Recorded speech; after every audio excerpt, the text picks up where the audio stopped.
Hello everybody, this is me, Amin. And this is Alex. And welcome to another episode of Let's Talk About. And in this episode, we're going to talk about electric vehicles. So I think a couple of months back, we did an episode about whether Malaysia is ready in terms of infrastructure, incentives and legislation to support the adoption of electric vehicles. I think we were quite critical in that show. To say that, despite having the sales duty, excise duty, road tax exemption for a certain amount of period, it seems like that is not enough to spur the desire to get electric vehicles in the country. And so now, fast forward to April. Today is the April 21st. And it seems like the industry has changed. Well, at least from my perspective. I'm not sure whether it is. So that's my perception. Maybe the readers and the listeners who are listening to the show on podcast and watching us on YouTube, maybe you can let us know as well. What do you think about electric vehicles? Is there like a surge or a spur in terms of electric vehicles adoption in the country? Because what we can see right now, and the impetus of the discussion today is, electric vehicles used to be the realm of premium brands. So I think Porsche was the first to introduce a fully electric vehicle, and then after that, it was a few other premium brand. I think it was Volvo, and then after that, it was Mercedes. But in immediate succession, you see also now the, not to say budget, but the more mainstream lah. The mainstream brands, right? The good, not to say the cheap and good, but the value for money brands like Hyundai and Kia also getting into the space. Hyundai, especially with the Kona, I think is one of the most affordable fully electric vehicles you can get in the market right now. And they have a star in their lineup, which is the IONIQ 5. And then we have the Kia equivalent, which is the EV6 that's coming to Malaysia. So the question is, it's not whether Malaysia is ready to Malaysians are ready for EV, but the question is now the right time to buy an electric vehicle? Good take. And also, just backtrack a bit, right? Actually, the first few EV vehicles coming to Malaysia is actually, I would say, it's actually by Nissan and Renault. Remember the Nissan Leaf, yes, the first gen? And also, there's also the Renault Zoe, and there's also the Twizy, I'm not mistaken. Yes, those were like the early days of fully electric vehicles where the cars had like a range that's less than 100 kilometers. I think Twizy... I think 100 plus, yeah. The Twizy was more like a toy rather than anything. It was sold for like so expensive. And then you have the Renault Zoe, yes, which is again not good for out of town driving, and the charging rate was slow, battery was slow. I think the most mainstream back then was the Nissan Leaf. Yep. But even that would be something I wouldn't even look at in terms of buying a car. Yeah, it was too early at this time. It's like a first gen EV. Yeah, first gen, and you would probably need to consider getting another vehicle if you wanted to go cross country. In fact, if you're buying the Leaf, there was like a promo or like for the second gen, the latest one. Yeah. Yes, you get to rent like a Navara or a Serena, if you want to go outstation. Yeah. So during that period, electric vehicles was kind of like the outlier of buying a car. Fast forward, I think a couple of years, I think 4 years, right? Now, electric vehicles are in and within somebody's, buyer's selection of a vehicle. Yeah, people actually do consider it. Yeah, so they are now legitly considering whether I should get a internal combustion engine or an electric vehicle. And that's how electric vehicles have come along so far. In fact, we have the big brands. No, we have the mainstream brands like, again, Hyundai and Kia. We don't get the Volkswagen...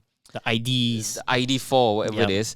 But we do get the Hyundai and the Kia. And I think coming soon, Toyota has mentioned that they are planning to also introduce the BZ4X fully electric vehicles. So people are now like really considering, there's an engine option, right? There's a power plant option. Should I get a electric vehicle or should I get a engine vehicle? And I think it's great. But again, the question is now the right time to buy? I think the first one would be the affordability. Can you afford to buy EV, and is it worthwhile getting one? Because right now the cheapest option right now would be the Hyundai Kona. So that's like a compact SUV. So the base model is going for like 150,000 ringgit for the base model, obviously with a smaller battery and a lower power output. That produces about 100 kilowatts, so that's 134 horsepower, and the range is like 300 kilometers. And if you go to the top spec corner, that's going to reach 200,000 ringgit, and that has more powerful engine, 150 kilowatt with 200 horsepower, and I think that's equivalent to the high spec Kona petrol. But the thing is, look at the price difference though. It's like I think it's almost like 40,000 ringgit or 20,000 ringgit more. 20,000 ringgit more. Yeah. So overall, right, if there's a car model that releases an EV and also the petrol version, right, the EV is going to cost more. Like probably 20 to 40,000 into the premium. Yeah. Even like the Volvo XC40, the pure EV still costs more than the petrol equivalent. I guess that's the physics of it lah. You gotta pay for the battery. I think battery, for the technology as well. Yeah. Yeah, the battery and the technology.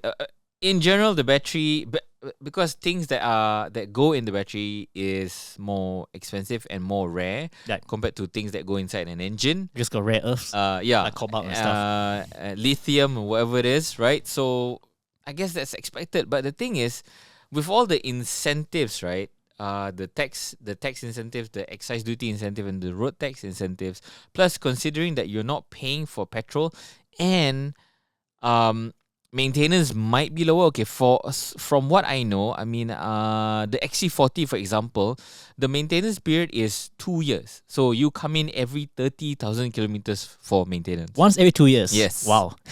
For the IONIQ, it's once a year. So it's every 15,000 kilometers you come in for a service. And probably there's nothing to change. It's just for routine inspection, right? They say there's like a coolant change because the IONIQ has a coolant. I'm not sure. So you got to flood the coolant, change the coolant. But for the XC40, yeah, there's really not much change. There's no engine oil, no engine filter. No gear oil, fluid, no whatever. gear oil. Pretty much nothing. So, I mean, should somebody grab the opportunity to get like an electric vehicle now and like step into the future?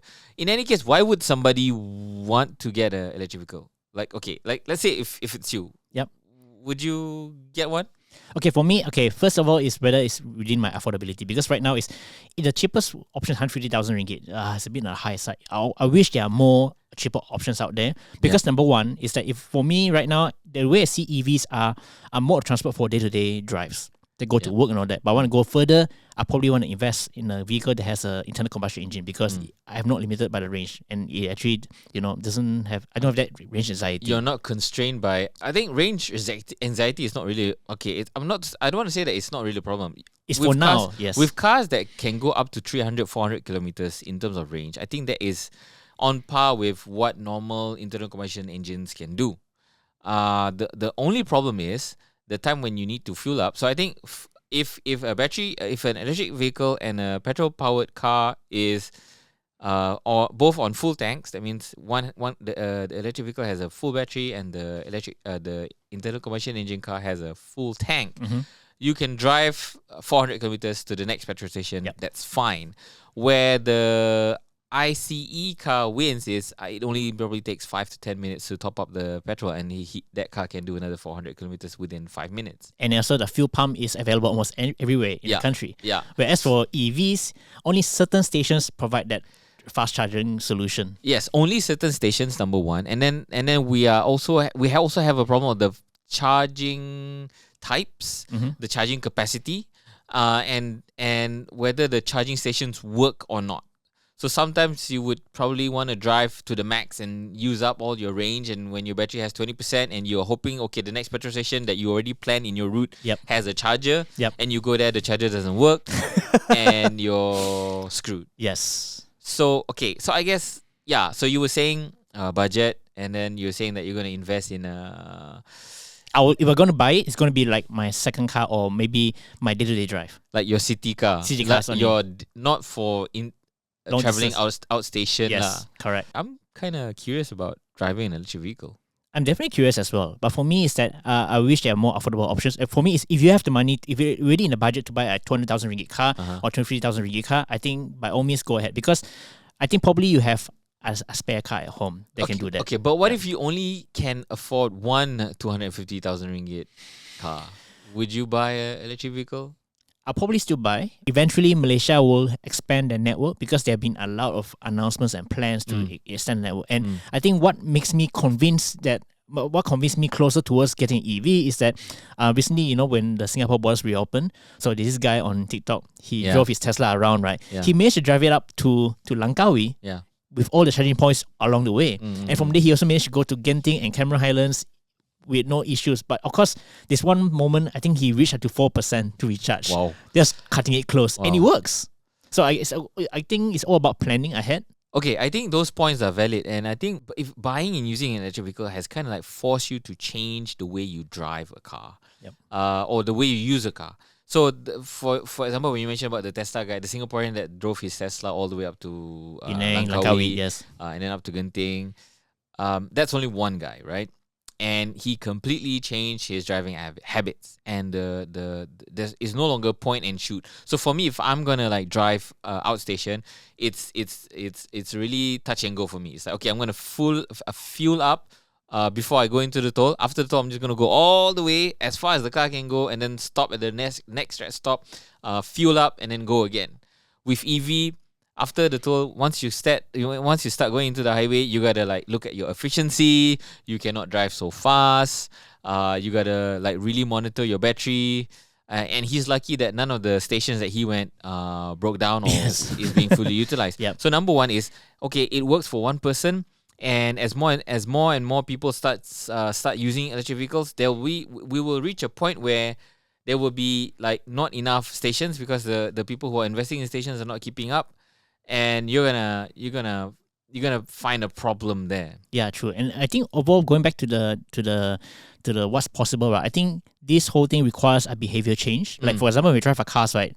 For me, I normally drive until the battery is like not battery, but until my fuel tank's like almost empty. Yeah. So it's like, okay, fuel warning. Okay, gonna drive another 20 kilometers and pump. So we wait until the last minute because we know that the petrol is always available. Anyway, if let's say not available here, it's okay. There's another petrol station down 5 kilometers. But for the EV, right? I think you need to change your mindset in a way. It's like having a smartphone. You need to trickle charge, like knowing that you don't know when's the next available charger. I guess for me, it's like even with smartphones, the plug points everywhere. You can just go to a Starbucks and chocho and you can charge. And also, but another thing is that the behavior even for smartphones is a bit different because for smartphones we tend to charge to full. I always charge to full. Yeah. But for EV, I think it comes to a point that when you go to petrol stations, right, you're not going to expect to charge to full. You're going to charge enough to make the journey. Maybe to charge for half an hour to give maybe like 80% charge, and that's it. You don't need to wait until full. To take you to the next station or to take you to your destination. Correct. And at the same time, you also gotta, because the batteries in the EV cars is huge. You also gotta take a look. You gotta take care of your charging habits. So you cannot let the battery drop below 20%, and if you can, don't charge it all the way to 100%. You got to charge it in between 20 to 80%. Yeah, it's quite interesting because if you see all the car manufacturers, they always claim like the fast charging times only up to 80% because they don't really want you to go 100%. Yeah, and in a lot of cars, you can actually set up the charging to say, okay, by the time it reaches 80 or 85, you can set it and the charging will stop. It's good to see that the mainstream brands and a lot of other brands, so before it was just Nissan and then Porsche came in. Now you can see cars from Hyundai. Hyundai has like a range of cars. They have the Kona, they have the IONIQ 5, we have Mercedes. Mercedes is quite sad actually. They only have the EQA, which is among the premium brands. Comparing this with the likes of Porsche and BMW, it is one of the most pathetic offering of an electric vehicle ever. For 100,000 less, the Kona electric light is, I think, a more better option than the EQA 250 AMG. But the EQA has like the RGB lights inside, man. It looks much cooler. Yeah, but RGB lights don't cost me 100,000 ringgit. Okay, so let's compare here, right? Okay, let's compare the IONIQ 5, the EQA, and the Volvo XC40 pure electric because these cars are launched about the same time. Yes, and they are priced very closely. Okay. Yes. Okay, we'll go with the top range, right? So the Hyundai IONIQ 5 Max is priced at 259,000 to 260,000.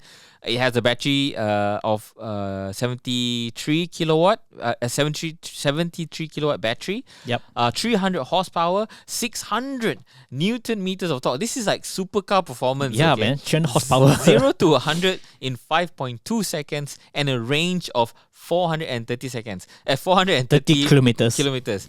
And the trump card for the IONIQ 5 is the super fast charging. It can support DC charge up to 350 kilowatts. Okay, so that's the Hyundai IONIQ 5. And then we have the XC40 recharge pure electric. Yep. It's priced interestingly cheaper than the IONIQ 5. It's 262,000 ringgit. Has a 78 kilowatt hour battery, which is bigger. Has a 418 kilometer range. Has an output of, get this, 402 horsepower and a mind-numbing 660 Newton meters of torque. And this is a much smaller vehicle.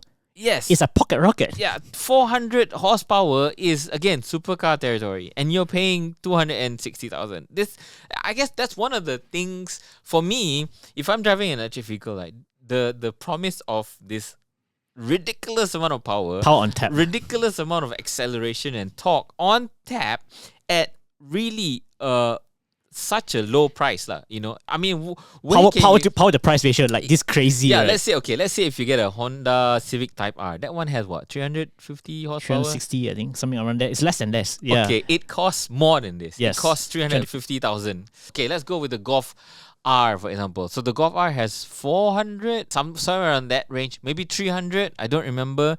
Or if you compare it with the AMG A45S, Yep. that one has 400 plus horsepower. But that costs like almost 500,000 ringgit.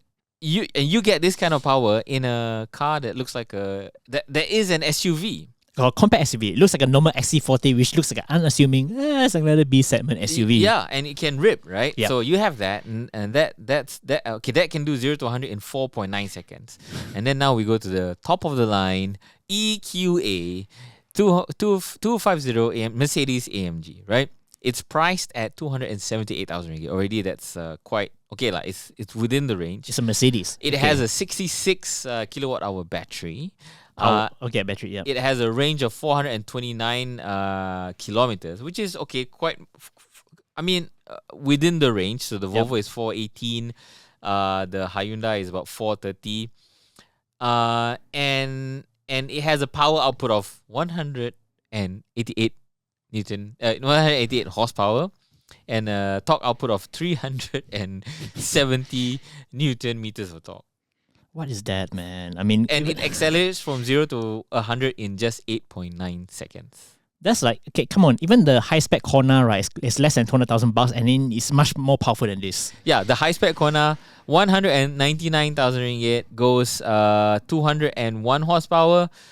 With 395 Newton meters of torque, accelerates from 0 to 100 in 7.9 seconds, and has a range of 484 kilometers. Why would you buy EQA? The 3-pointer star.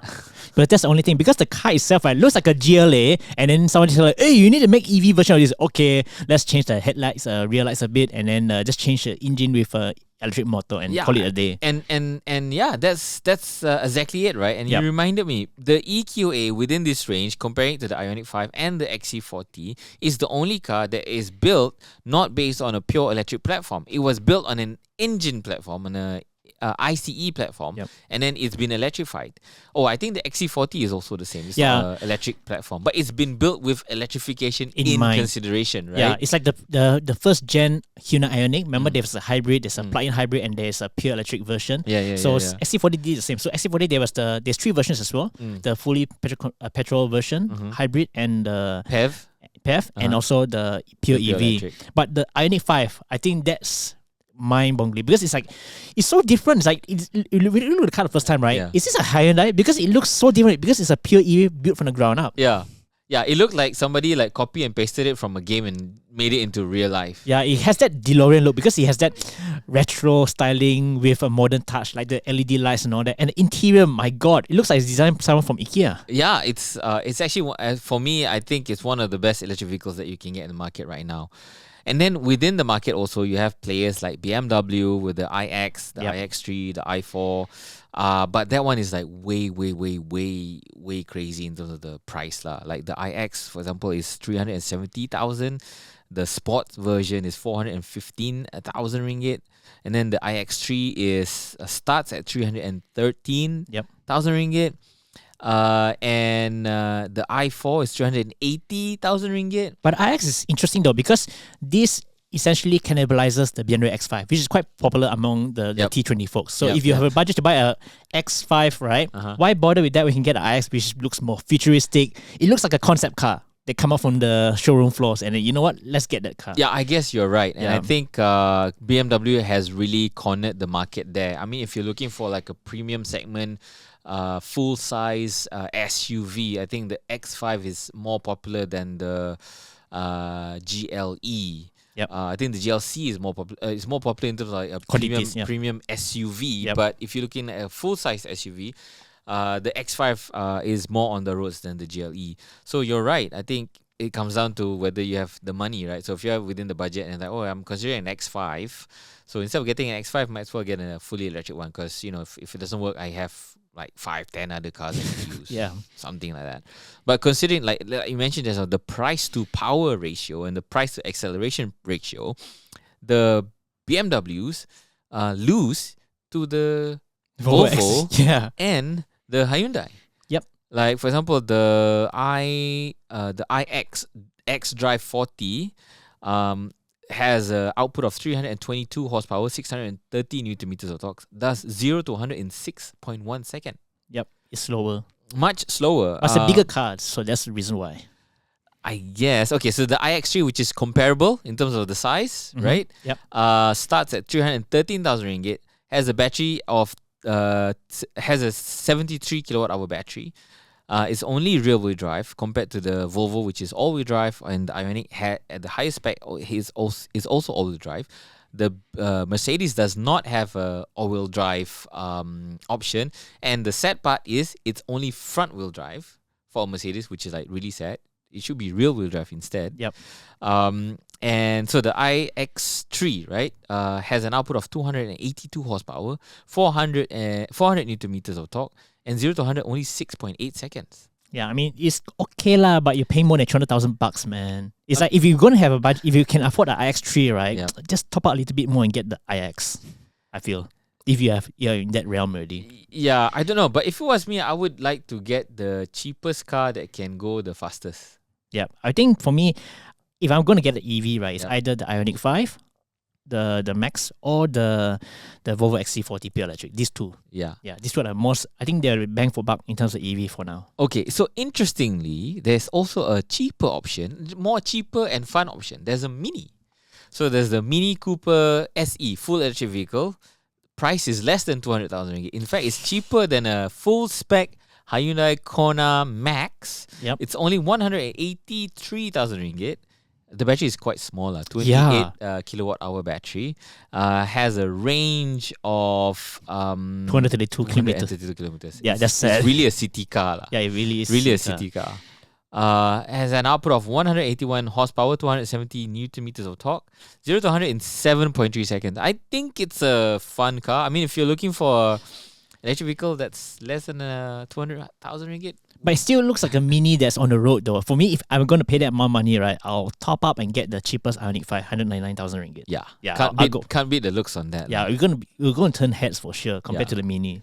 And then if you want to go crazy, there's of course the Porsche Taycan range. Starts at 500,000 ringgit and goes all the way to 700, 800,000 ringgit, which I think we're not going to talk about here. But, but it's cheaper than last time. I think last time was much more without the incentive, of course. Relatively speaking, it's cheaper because of the excise and everything. Okay, so we know that there's a influx of electric vehicles coming into Malaysia.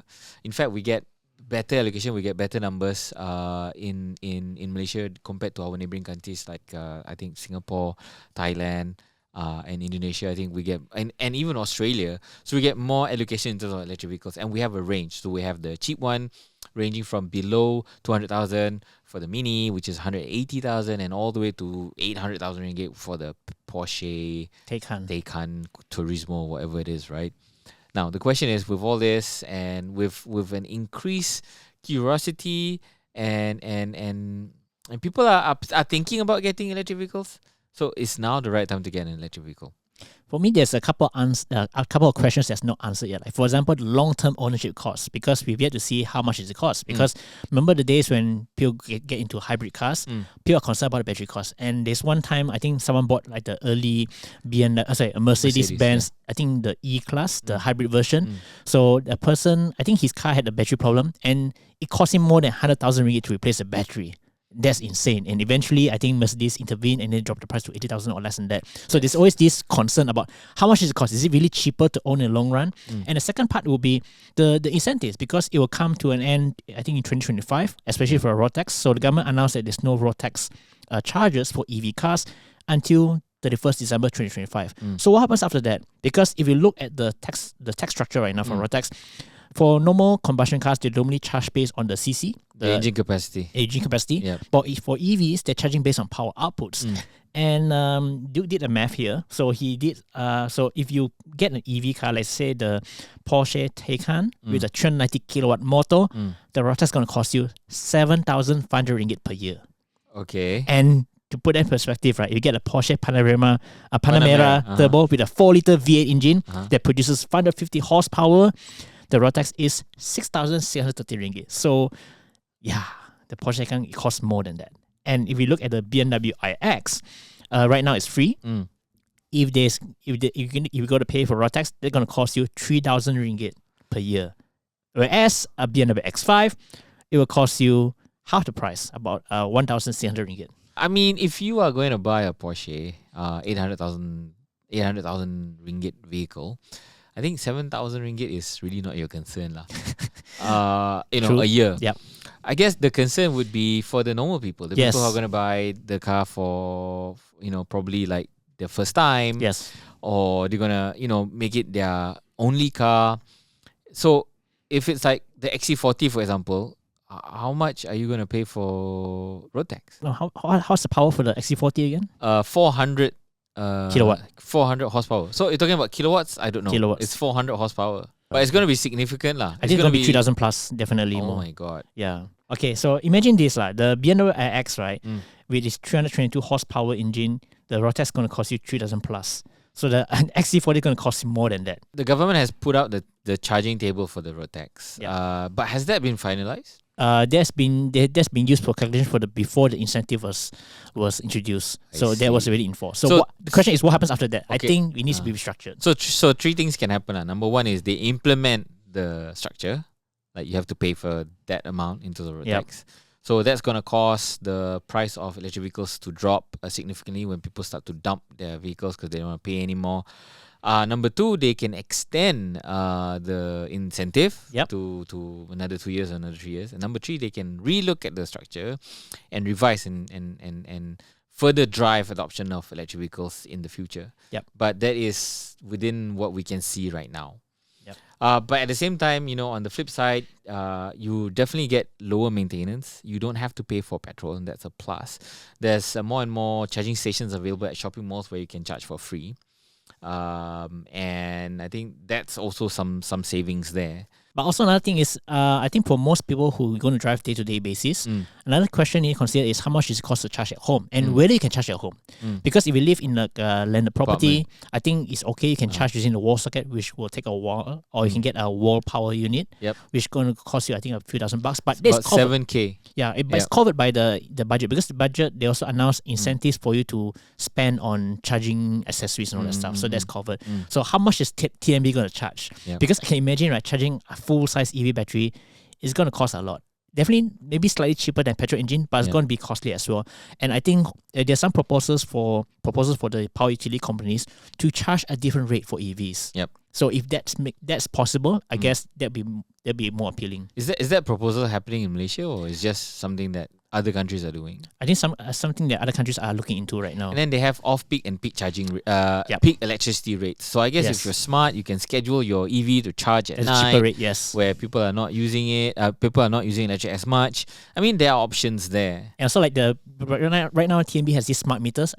Not sure whether it's smart enough to detect, okay, you're charging EV, so it gives you like a different tariff to charge your car. So not sure about that. I guess, okay, so I think we pretty much covered everything there is to cover in terms of the questions that you need to ask if you're going to get an electric vehicle. Yes, to a certain degree, an electric vehicle is much cheaper. No, not much cheaper, but in terms of the running yeah. and operating costs, because you don't have to pay for petrol and the servicing is much less. But with regards to electric vehicle being a transportation, the purpose of an electric vehicle as a transport, I think internal combustion engines are still gonna be here for, I think, another at least 5-6 years. Like you mentioned, electric vehicles are still in the realm of people who can afford them, the upper echelon of society, not for the everyday people, and not something that people can consider having if they have an option of just if their only option is just one car.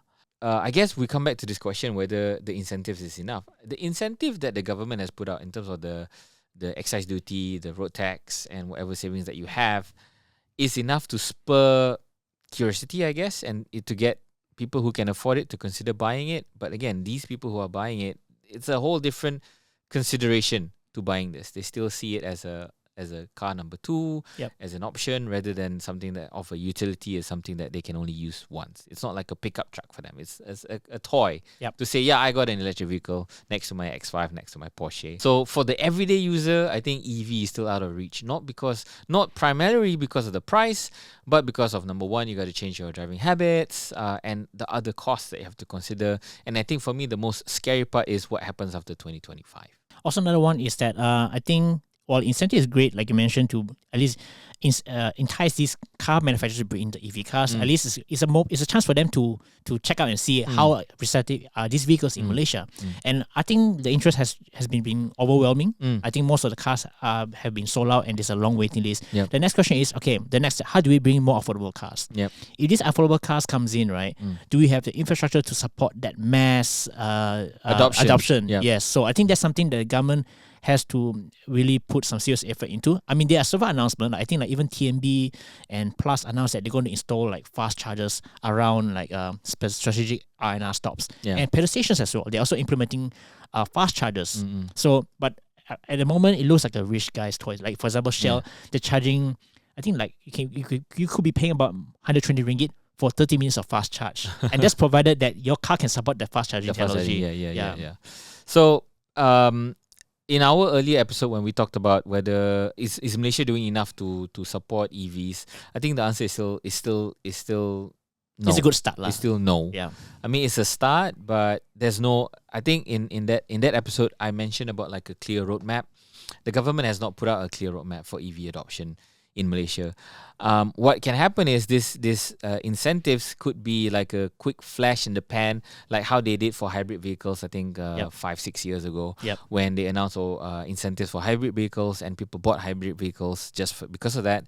And there were a lot more options because you had like a lot of hybrid cars, and there were a lot more affordable hybrid cars. In the end, what happened was people who bought the hybrid vehicles, when the incentives expired, they make money because they could sell the cars for more or at the same value. They didn't lose out in terms of residuals there. And that really didn't spur adoption of hybrid, didn't spur adoption of electrification. It's just a flash in the pan. So the incentive that was announced for budget 2022 could risk being that without a proper roadmap. And I hope they announce that in budget 2023, because they see that there seems to be a high interest of people wanting to buy electric vehicles, but cost is still prohibitive. I think even if you want to bring affordable electric vehicles into Malaysia, the affordable options are not there. The cars are all CBUs built in other countries, except for the Volvo one. And I don't see other vehicles, other manufacturers following Volvo's footsteps anytime soon. Speaking about affordability, right? Two car brands come to mind: Proton and Perodua. And these two companies, right? They didn't actually give like a clear EV roadmap, but what they've committed is that they're going to start the transitioning phase by going to hybrid vehicles, which I think is too slow. A lot of car manufacturers I kind of like have already kind of stopped or abandoned hybrid technology. I don't know if it feels like that. A lot of people are just jumping from ICE to electric vehicles. It's because number one, ICE vehicles are getting so much more efficient. You can have a smaller engine with turbo technology, produce the same output as a 2-liter engine, have far more efficiency, and still run, right? Efficiency and practicality. what's the word? Exhaust, the fumes, right? So it's the emissions. Yep. It's much better.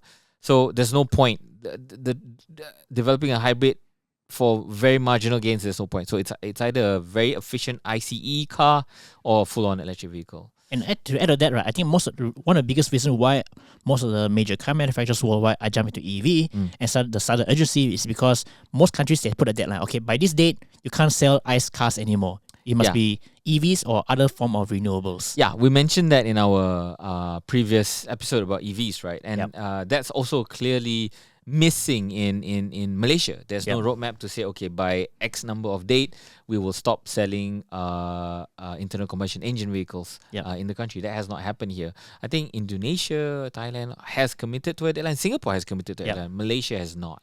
So that's another question. And speaking about Proton, Geely is bringing Smart.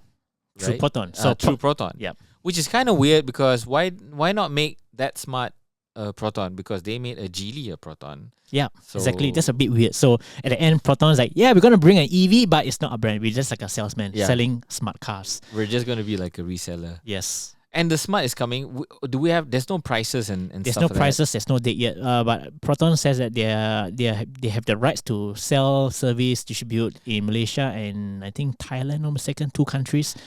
So that car won't be cheap. So because Smart is like a premium car. I think it's going to be at 200K. I feel. Yeah, but I wanted to say like it could be one of the more affordable electric vehicles that you can get in the market. They're gonna come in the second half of this year. Speaking of second half of this year, look out for also Kia coming in with the EV6, which is kind of like a sister car to the IONIQ 5. But in terms of pricing, you're gonna expect it to cost about the same or probably more. Word on the street is it's gonna be about 250 to 300,000 ringgit. And if you put it on paper, paying 250,000 ringgit for a Kia or a Hyundai is a bit mind-boggling lah. It's like buying a Stinger and Genesis. Yeah, and it comes back to the question of what your priorities are. So for some people, if it's for utility and transport rather than anything else, the majority, the choices of the internal combustion engines available right now and that are coming soon is still prominent compared to an electric vehicle. And it comes down to, again, incentives and what the government is doing to spur this adoption. And again, I don't think they're doing enough. Yeah. What do you think the price break point for mass EV adoption is? I think that's a really great question. We're looking at mass adoption, right? If you're looking at mass adoption, then you got to look at the mass. And the mass number of people buying cars are the Myvis, the Sagas, and the Personas. And that's about 60 to 80,000 or less. And the question for that is, without the roadmap, if you start having a market situation where mass adoption is possible, you're going to run into major problems. It's like today, if the government says, okay, everybody, you need to go on public transport and there's a 10,000 ringgit tax break if you go on public transport today. And imagine 10% of the country's population says, okay, I'm going to go on public transport. They stop driving cars, they go on to public transport. The public transport infrastructure is just going to collapse and die and explode. And that's going to happen with EV. Without the roadmap, even if manufacturers are able to bring car prices down to 80,000 ringgit, 50,000 ringgit, whatever, and people start buying it without the charging points, if we still have petrol stations that operate like petrol stations, meaning that you come in, you fuel up for 5-10 minutes and then you go, as opposed to charging for 30 minutes or 45 minutes, then you're screwed. There needs to be a major shift in the way we use we charge cars, and where we can charge cars. That's only after that mass adoption can happen. But for that to happen, the roadmap needs to be there. At the very least, the government needs to put a deadline. They don't have to do anything else. Just put a deadline. We're going to do this. And then the industry will scramble. The private sector will scramble. The industry will scramble, and we can have adoption then. Yeah, at least set like a clear roadmap. Like for every how many kilometers, there must be at least how many stations available. Yeah. Any new developments, they must have a charging point. Yeah. Like maybe every new condo, every new like shopping mall, every car park, you must have X number of charging points. Yeah, and that's a very good example, because it's like combining the infrastructure roadmap for fiber. Or telco. And 5G with electric. And it's not like it's not been done before, because the rollout for fiber, the rollout for 5G, even the rollout for electricity before fiber and 4G have somewhat like a similar roadmap and adoption. Yeah, like how many coverage you want to achieve at certain times. Yeah. So it can be done. The question is whether they want to or not. And we come back to the episode that we talked about, right? There's so many other people who are involved, and there are so many other people who have vested interest in protecting the current industry. The oil players, the AP holders, the workshop associations, blah blah blah. There's so many people who are invested in that want to keep ICE still running. Yep. And that's the problem. Okay, before we end the show, we just want to respond to some comments. This is from our previous episode. The episode is called Grab Stink. So we talked about like how Grab's implementation of the e-Permula 150 ringgit e-wallet credit scheme by the government is kind of suspect lah. It's quite actually not right lah. It's quite terrible actually. That we completely disagree with what Grab is doing. So there were some really interesting comments in that episode. So this is from YouTube. The first one is from Denise Xiao, and she says, Grab is the best e-wallet in the country. It is a private platform after all. If the government does not set the regulations from the start, why point fingers at Grab? Grab has every single right to their own operation on how they run their platform. Not fair to blame it all on Grab.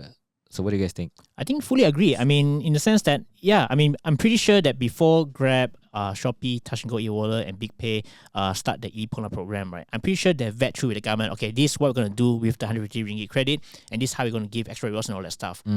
And I'm pretty sure the government's aware of what each of the providers are doing. And the moment when Grab start offering the 150 ringgit as vouchers instead of credit, the government didn't say anything. So in a way, like, are they endorsing or what? So in a way, it's like, the government endorses them. So I would say that Grab does not take the full blame. Yeah. Although it's like a douchey move. Yeah. But the government, in a way, is allowing them to do so. I guess you're right. It's the government should be more critical. The government should be more strict and like, no, you can't do this way. It's not right. It's actually stealing from our funds and from the riot's funds to the people that this fund is targeted to. So, I mean, you got a point. Denise. Both of them needs to carry the blame. Yeah. One is being douchey and one just being stupid or lazy. Or no, doesn't care at all. Yeah. Lazy lah. Okay, the next comment is from Amir Sobe. This is quite a long one, so I'm just going to read this. While I agree that the Grab e-credit allocation scheme is indeed bad for the users, and that the real goal for Grab was to essentially grab some free profit, I can understand how they are justifying their move. Since the goal of this policy is to promote the use of e-wallet among youngsters, it makes sense that you are more likely to keep using your e-wallet if you had to use it numerous times in order to utilize all your vouchers, as opposed to using it once with a big purchase and forgetting that e-wallets existed. I mean, the government would not allow them to apply such a scheme if they did not provide a convincing excuse for it. Sorry to say, but while Grab will end up making a hefty chunk of profit and buyers may lose some credit, forcing buyers to utilize their e-wallet 10 times with 10 vouchers will probably aid with the success of reaching the real goal of this campaign. I mean, I kind of agree with him. Like, okay, since the e-Permula program is to the whole goal of it is to encourage cashless spending. I guess the implementation of vouchers to increase the frequency of spending is good. I mean, if that's the goal, to get people to use it more than once.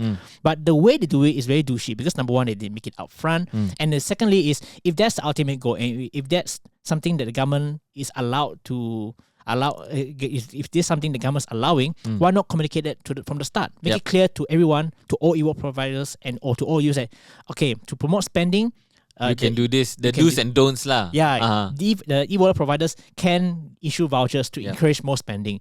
But again, right now, Grab's the only one doing this, and it looks like it's a very douchey move, like we mentioned. I mean, there are other ways to promote spending. It could be, okay, I give you 150 ringgit credit, but if you spend more, I give you more vouchers to incentivize you from making more transactions. Mm. Don't limit the 150 ringgit credit. Mm. Do it in other forms, because I pretty sure other e-wallet providers are doing something similar. I think like unlimited cashback. So that's how they encourage you to spend more instead of restricting your initial credit. Yeah, so that's the point I wanted to make as well, right? You can do other things or make other. There are many other ways to incentivize people to use the e-wallet More, yeah. more. Not with vouchers. I think vouchers is the most terrible way to do it. It's the most douchiest way to do it. It's the most stinky way to do it, and that's why I'm so pissed off with Grab. And yeah, that's pretty much it. This is my cue to remind you that we're available on podcast as well. So if you want to listen to the show while driving in your super sleek and futuristic electric vehicle, you can just search for us, Sway Chin Chow. Let's talk about on any and every of your favorite podcast platforms, and we're there. If you're listening to us on podcast, give a 5-star rating if you like the show, because that helps the show grow. If you're watching us on YouTube, thanks for watching. Give us a thumbs up if you find the show to be informative, if you like the discussion, and do join the discussion. Put in your comments and suggestions in the comment section below, and don't forget to subscribe if you haven't already. And yeah, and if you're listening to us on podcast and you have thoughts and ideas to share as well and want to come into the discussion, drop us a voice note at Let's talk about at soyachinsha.com. And if it's cool enough, or if it's interesting or thought-provoking enough, we'll put it in the next show. All right, that's pretty much it. This is me, Amin. And this is Alex. And thanks for watching, guys. Catch you guys later. Bye. Bye.